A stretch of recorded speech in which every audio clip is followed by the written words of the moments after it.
Hi guys! So gagawa tayo ngayon ng dynamite. Ang pangit naman nito.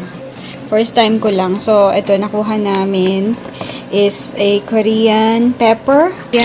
Korean peppers, $2.99. Yan siya. So ito muna ang uumpisahan ko. Hahatiin ko yan. Tatanggalin ko yung mga buto-buto.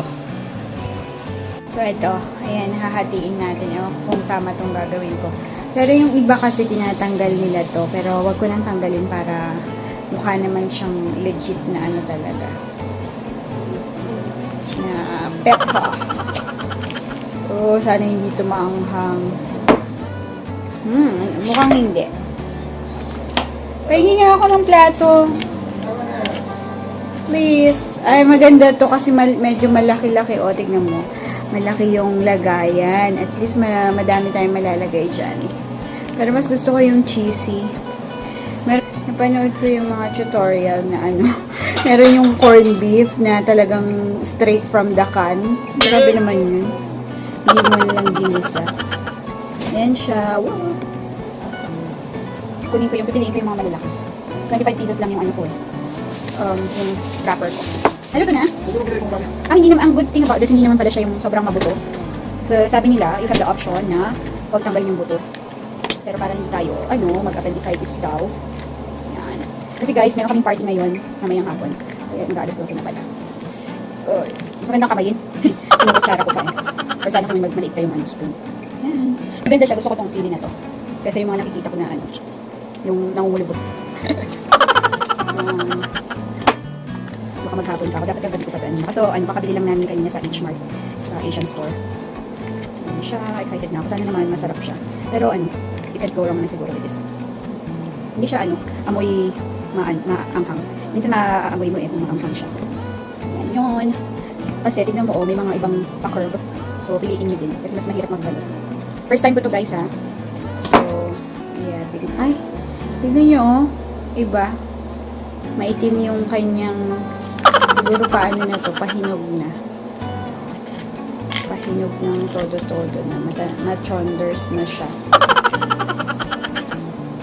Machanda na. Manananghalian pa lang kami. Kakatapos ko lang magluto ng pusit. Hindi ko na pinakita. Kasi ang dami ko pang gagawin. Yan. There's a lot of things to do.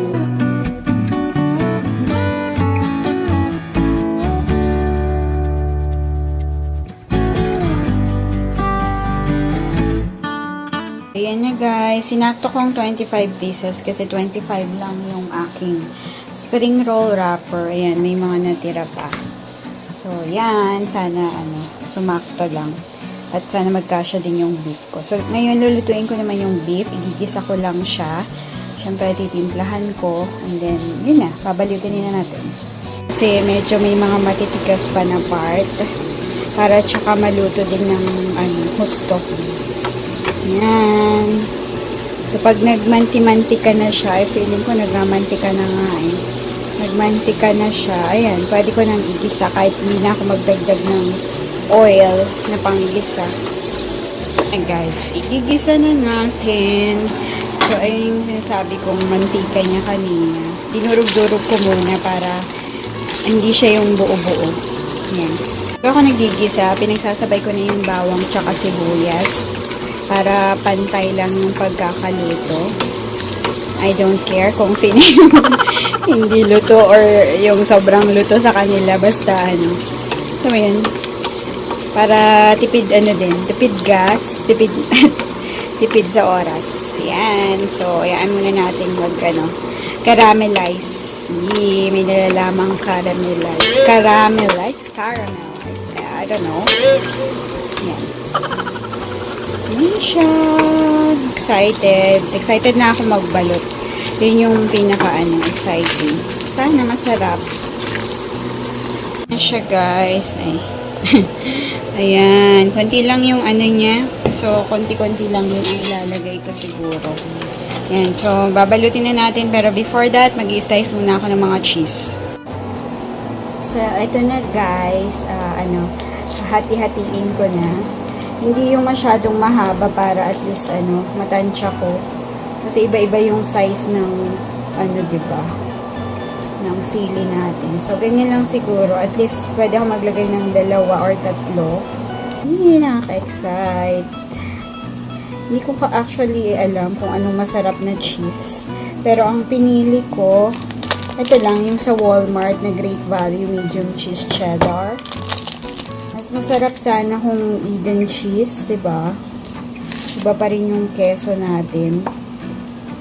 Kasi ako nakapunta sa Filipino store. Sa Filipino store lang yun. Sa Asian, I don't know kung meron. Parang wala.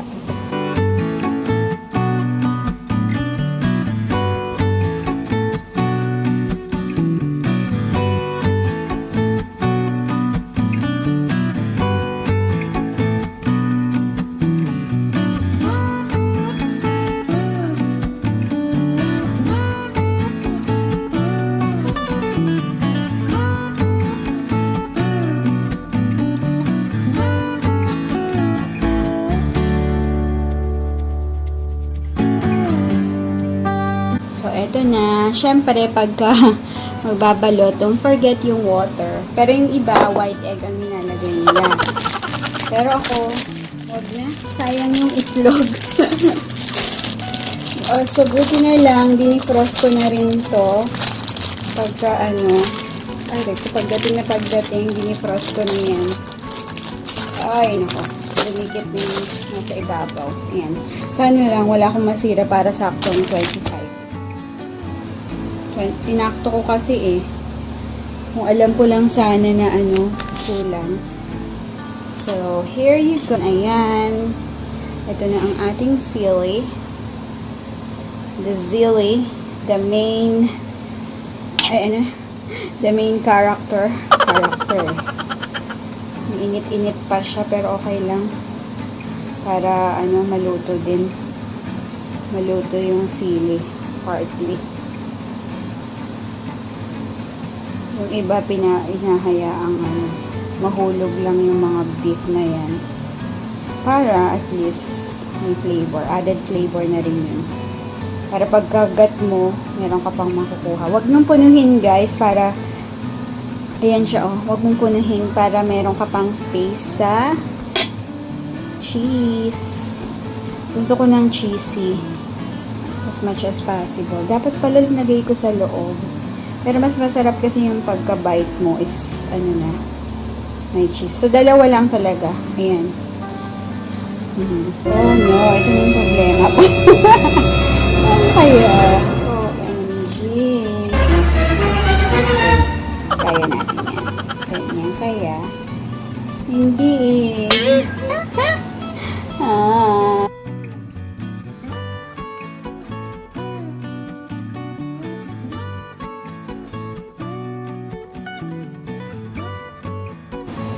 Alam nyo, I think it's better to cut it half. Okay.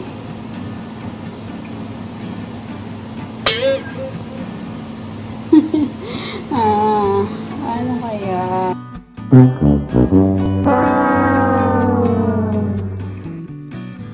Yan guys, so alam ko na.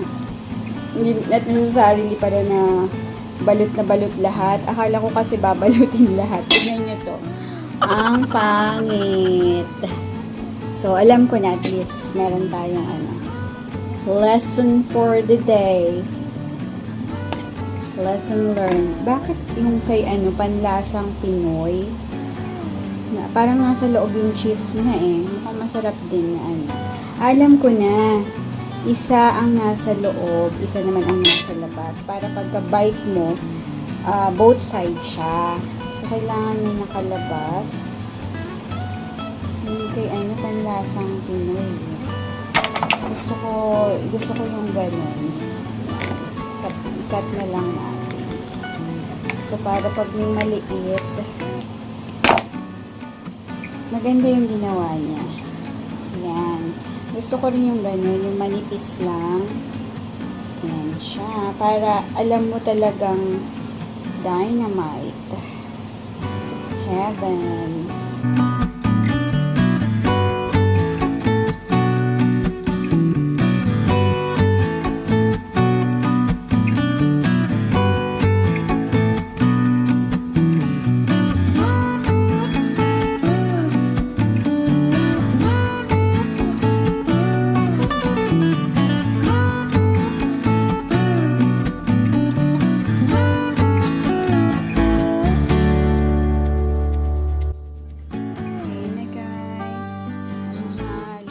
Ay, luto na. Hindi pa pala luto.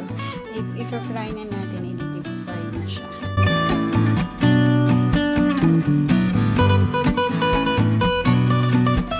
Kabidyo. Ayan, nahulog.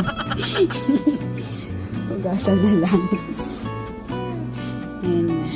So, i-deep fry natin. I think hindi magkakasya to.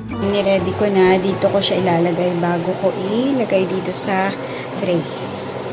Ayan. And then, mainit na. Ayan siya karaming oil. And ready na tayo. Ay, painitin ko lang konti.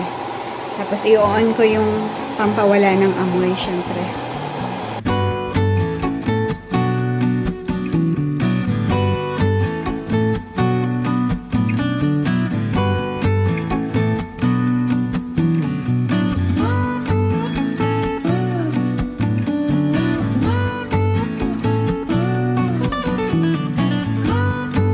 So, eto na siya, guys. So, mamaya, balik ka rin natin. Hopefully, masarap. Tatakpan ko siya ng konti para maluto yung sili. Ayan na siya, guys. Nabaliktad ko na. So, yan. Ang sarap kasi green na green. Gusto ko yung pagka-green ng dynamite. Yan. Ay, dynamite ng pepper. So, ayan na siya, guys. Sana masarap. Good luck.